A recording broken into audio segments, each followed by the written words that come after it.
U borbama koje su se vodile i još traju za oslobođenje srpskog naroda u zapadnom Sremu i istočnoj Slavoniji posebno su se istakli valjevski rezervisti. Pripadnici vojne policije i izviđačke čete zaslužuju sve pohvale u oslobađanju Tovarnika, Ilače, Lovaca, Opatova, Mohova, Šarengrada, Iloka, Sotina i Bogdanovaca. Ojačana tenkovska četa Valjevaca osvojila je Radničku i Pionersku ulicu, Milovo brdo i naselje Boško Buha u Vukovaru. Ove informacije danas je delegatima Valjevske skupštine predočio njen predsjednik Slobodan Đukić, pozivajući se na podatke predstavnika komande Valjevske brigade.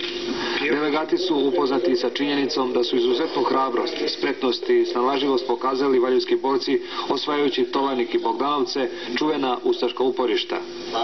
U svim ovim borbama poginulo je 26 boraca iz sastava Valjevske brigade, od kojih je 17 Valjevaca, a 100 boraca je lakše i teže ranjeno. Predsjednik Valjevske opštine istakao je također da u protekla 2 mjeseca žestokih okršaja nijedan Valjevac nije napustio front, a da se većina rezervista koji su u septembru samovoljno napustili Šid i ukazali na propuste u komandnom sastavu armije i sada hrabro bore u svojim jedinicama.